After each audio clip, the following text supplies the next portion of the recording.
जगन्नाथ आज आम आलोचना करवा दशम श्रेणी पाठ्यपुस्तकर व्याकरण विभाग। व्याकरण विभागर वाक्यर प्रकार भेद आम देखा बुझेगा ना।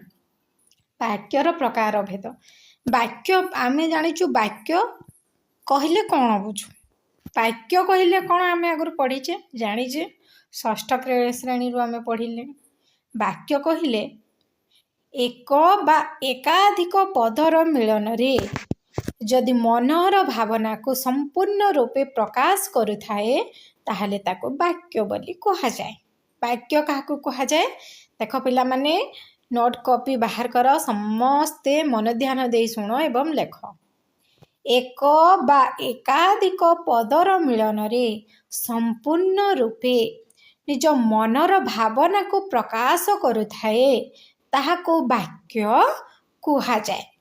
से वाक्य को पुणी केते भागरे विभक्त करा जायछि बुझेला तार प्रकार भेद ताको केते भागरे विभक्त करा जायछि से विषय रे आबे आमे आलोचना करिबा। वाक्य हेउछि उपयुक्त अर्थबोधक एवं पद संहतिर उपयुक्त समाहार।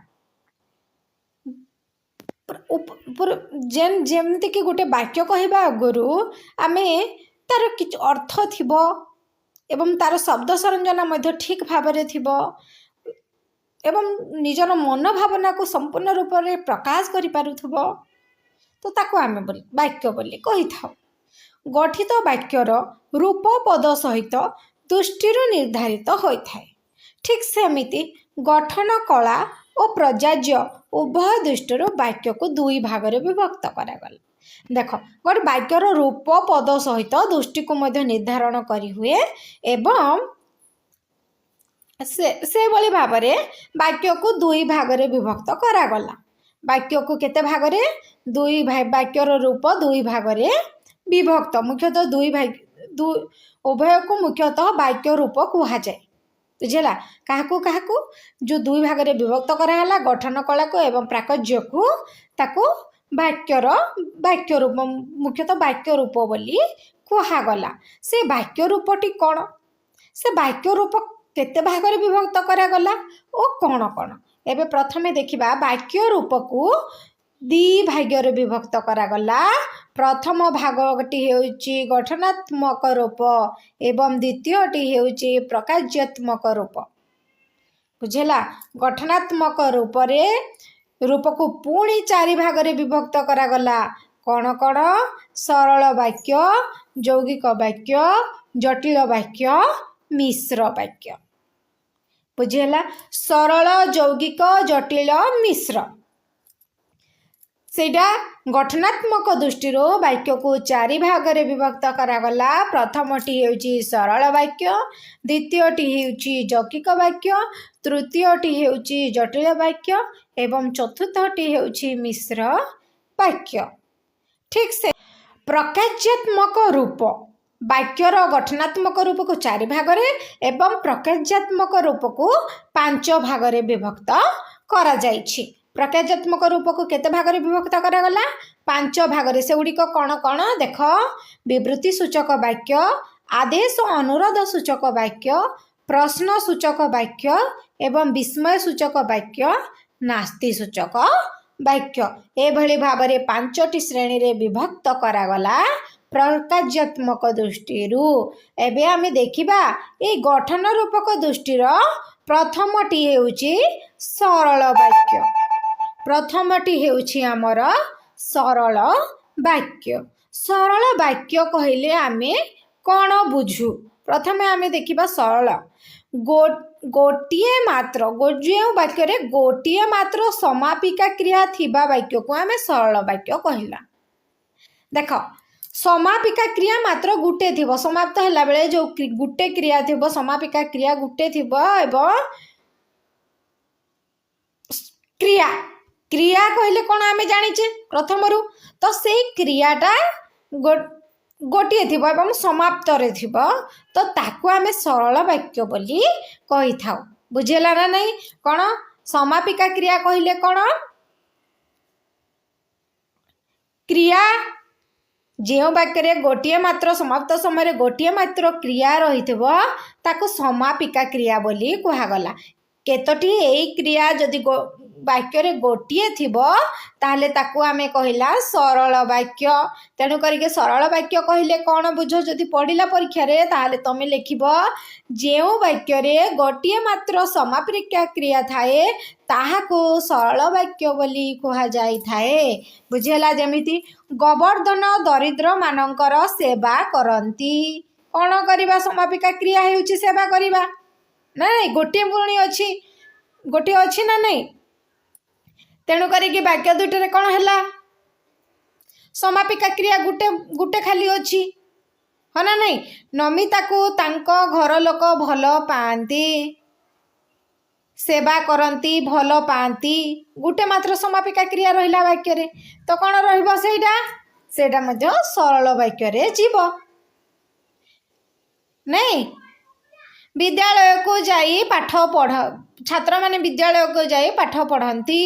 ପାଠ ପଢ଼ନ୍ତି କ'ଣ ହବ? ଏଇଟା ଗୋଟେ ମାତ୍ର ସମାପିକା କ୍ରିୟା, ତ ସେଇଟା କେଉଁ ବାକ୍ୟରେ ଯିବ? ସରଳ ବାକ୍ୟରେ ଯିବ। ପ୍ରଣବ ଜଣେ ଶିଳ୍ପୀ, ଶିଳ୍ପୀ ଅଟେ ବା ଶିଳ୍ପୀ, ତ ଏଇଟା ଗୋଟେ ହେଲା। ଅଟନ୍ତି, ଶିଳ୍ପୀ ଅଟନ୍ତି ହେଇଥାନ୍ତା, କାହିଁ ଅଟନ୍ତିଟା ଏଠାରେ କ'ଣ ହେଇଯାଇଛି? ଉହ୍ୟ ରହିଯାଇଛି। ବୁଝିଲା ନା ନାଇଁ? ଶିଳ୍ପୀ ଏଠାରେ କ'ଣ ହେଇଯାଇଛି? ଉହ୍ୟ ରହିଯାଇଛି। ତେଣୁକରି ପ୍ରବଣ ଜଣେ ଶିଳ୍ପୀ ଅଟନ୍ତି, ଶିଳ୍ପୀ ଏଠାରେ କ'ଣ?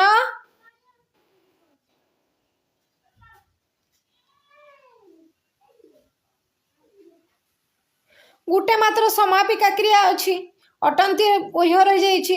ଦେଖ, ଆମେ ସାହିତ୍ୟ ଶିକ୍ଷକ ଜଣେ ଜ୍ଞାନୀ ବ୍ୟକ୍ତି, ଜ୍ଞାନୀ ବ୍ୟକ୍ତି ଅଟୁ ବା ଅଟେ।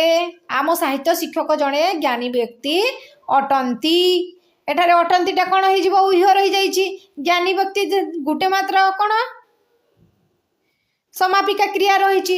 ତେଣୁ କରିକି ଏହା ମଧ୍ୟ କ'ଣ ସରଳ ବାକ୍ୟରେ ଯିବ। ସରଳ ବାକ୍ୟ କହିଲେ କ'ଣ ବୁଝିପାରିଲ?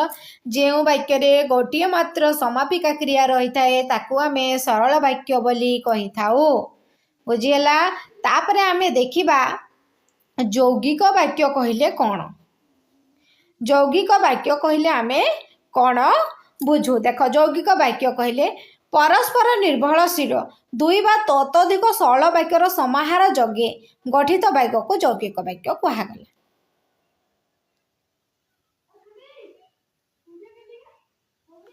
ଦେଖ କ'ଣ ହେଲା?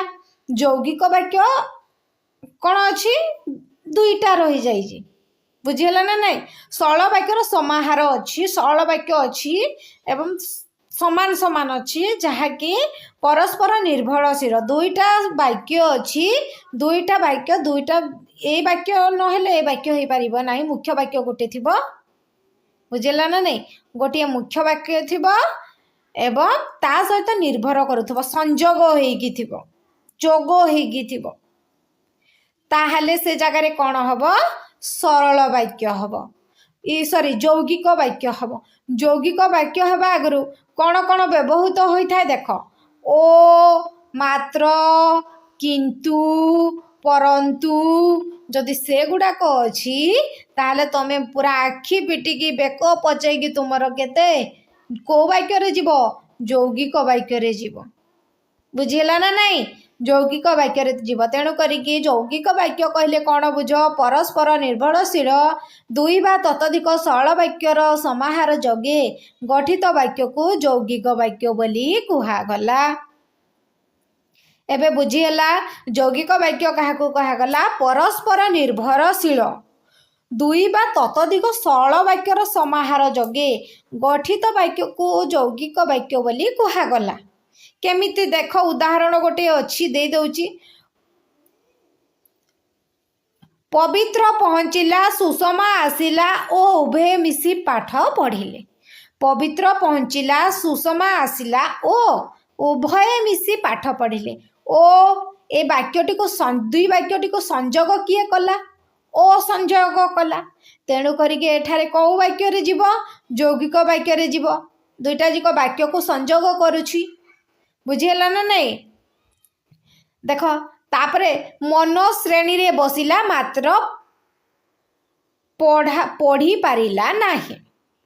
ମନୋଜ ଶ୍ରେଣୀରେ ବସିଲା ମାତ୍ର ପଢ଼ି ପାରିଲା ନାହିଁ।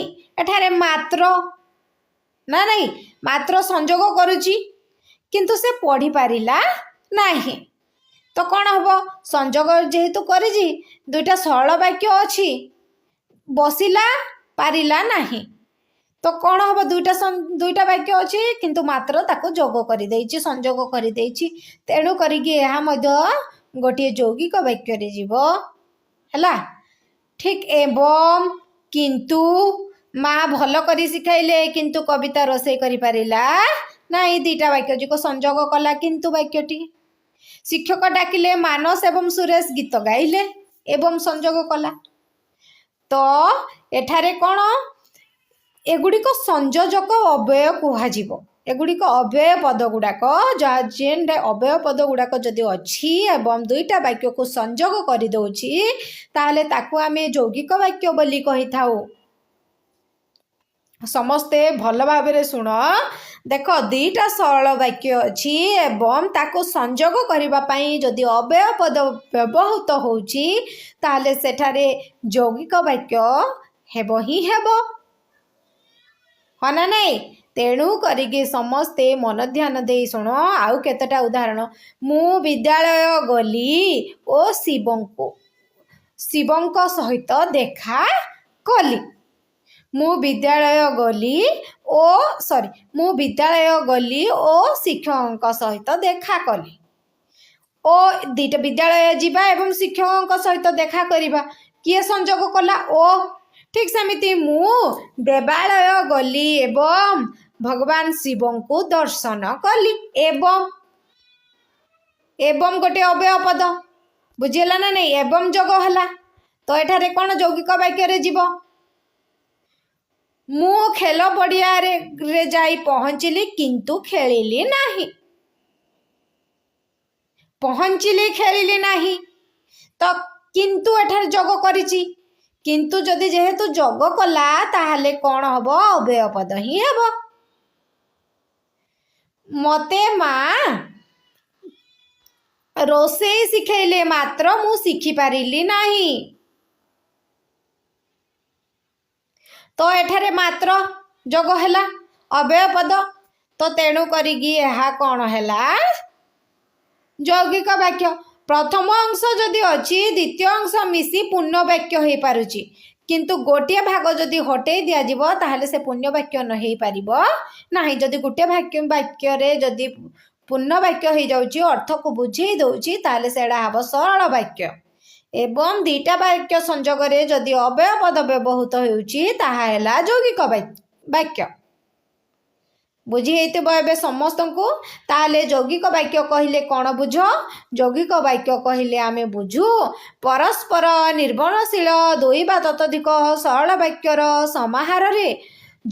ସମାହାର ଯୋଗେ ଗଠିତ ବାକ୍ୟକୁ ଯୌଗିକ ବାକ୍ୟ ବୋଲି କୁହାଯାଇଥାଏ। ଠିକ୍ ସେମିତି ଜଟିଳ ବାକ୍ୟ କହିଲେ କ'ଣ ବୁଝ?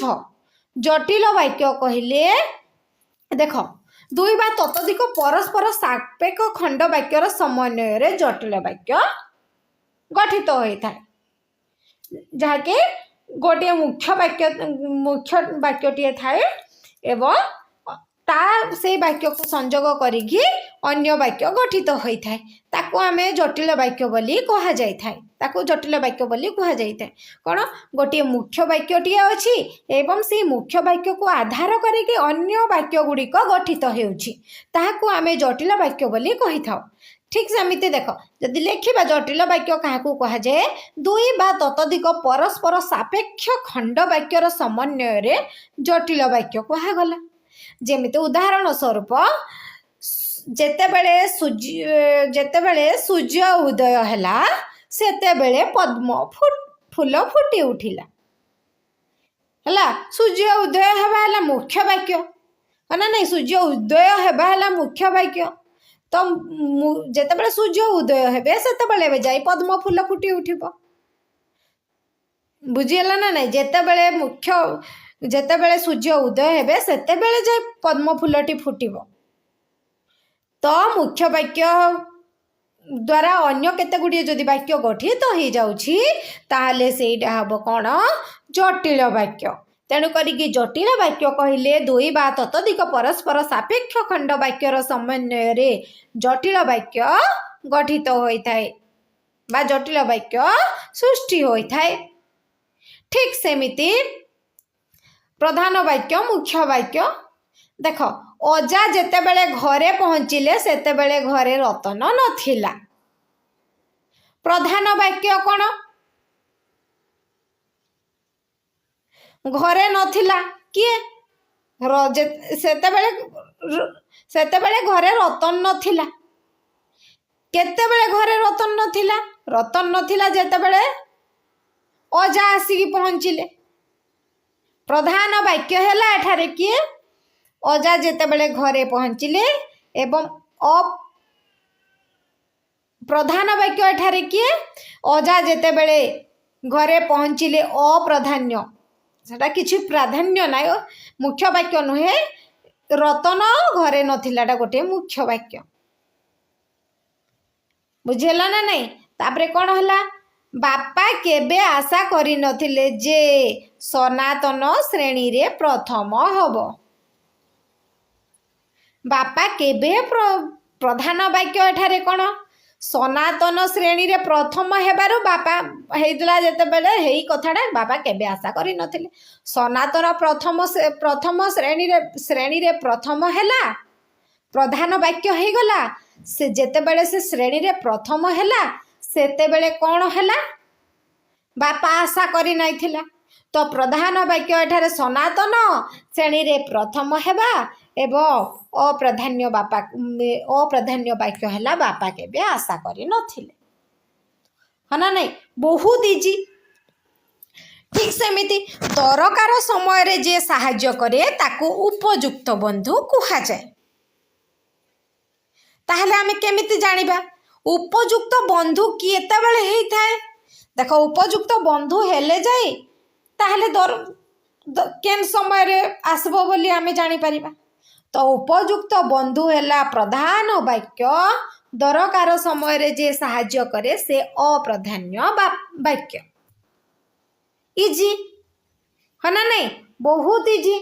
ताहले 4 नंबर प्रश्नटी कौन अछि 4 नंबर टी रे अछि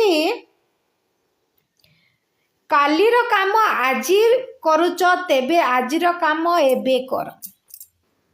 बुझेला कालीर काम आजी करूच तेबे आजीर काम एबे कर।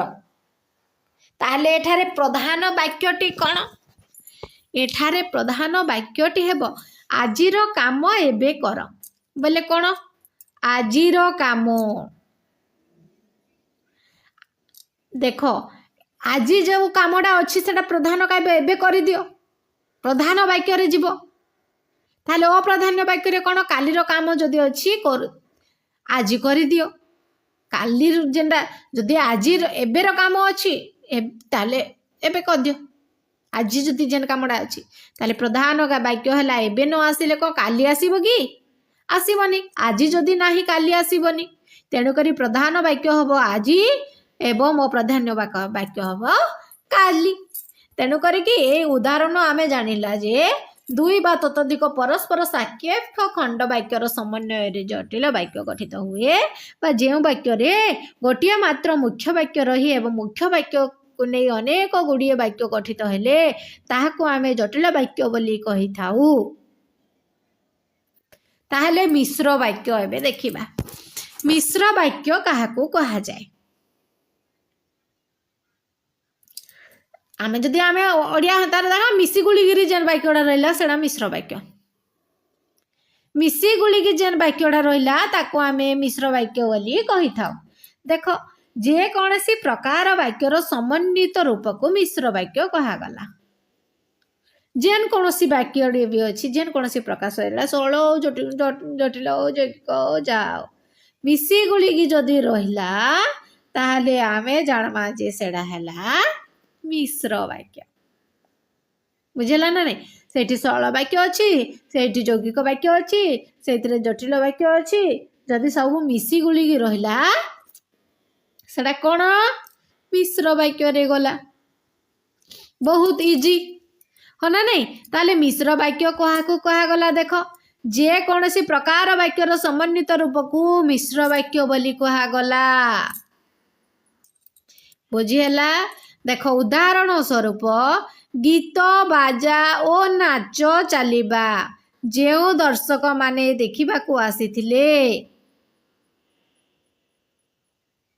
गीत बाजा ओ नाच ओ लगी गला जो अव्यय पद लगी जाइए चलिबा जो दर्शक मान देखा आसीथिले असंपूर्ण हो जाइए सबू मिसी मुसाकी असंपूर्ण यौगिक असंपूर्ण वाक्य मिसी मुसाकी सबू अच्छी किंतु यौगिक वाक्य भी मध्य अच्छी एवं असंपूर्ण होगी रही जाइए तो सेटा हम मिश्र वाक्य। जे से मानकु उपयुक्त चौकी रे बसैले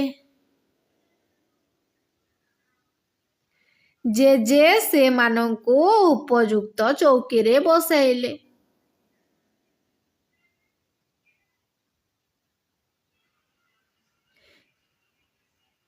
एटा सरल वाक्य रे जेब जे बसाइबा सरल वाक्य रे जाउची ना नहीं आउ कौन से मानकु यथाशक्ति भजन मध्य प्रदान कले बुझेला से मानकु यथाशक्ति जेते शक्ति तांकर भजन मध्य प्रदान कले ताले एठारे प्रदान कले ताले एठारे दुईटा जिक जो सरल वाक्य दुईटा जिक मिसवा कथा मिसी मुसाकी रहिला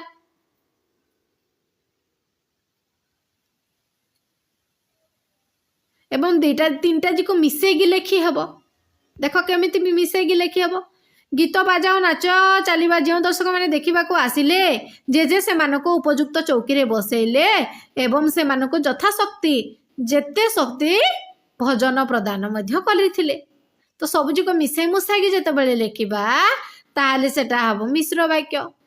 गीत बाजा और नाच चलिबा समय जो दर्शक माने देखा आसिले जे से मानको उपयुक्त चौकी रे बसैले और से मानको यथाशक्ति भजन प्रदान कले तो कौन हम एठारे सरल वाक्य मिसीगला यौगिक वाक्य मिसीगला सबू वाक्य मिसीगला तो कौन है गोटे जिते सबू वाक्य जिक मिसिक रहीगला सेते बेले यौगिक वाक्य कहगला इजी अच्छी सरल वाक्य यौगिक वाक्य रे परिणत कर परीक्षा रे पड़े सरल वाक्य यौगिक वाक्य रे परिणत कर मु खेल पड़िया रे खेलुछि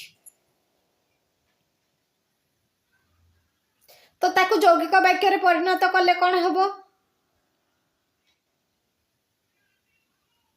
मु खेल पड़िया गली एवं खेलिली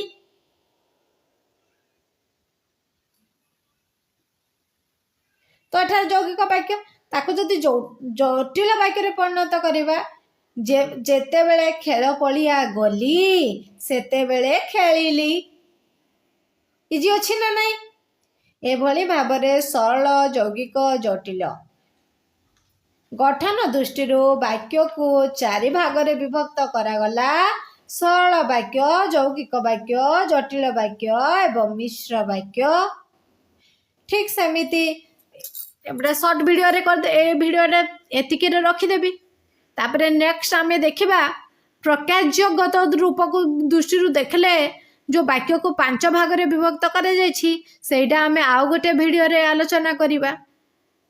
समस्त को भल लागिले वीडियोटी लाइक करिवो शेयर करिवो एवं कमेंट माध्यम रे ठीक भूल मध्य जणै देबो जहा कि मते आग्रह लागिबो मु आगो को तुम माननकु वीडियो देबा पई सक्षम हो पारिबी एवं मते आग्रह उत्साहित करि पारिबो। जय जगन्नाथ। समस्त को भगवान शिव उपयुक्त बुद्धि दियंतु मोर कामना मोर भावना। जय जगन्नाथ।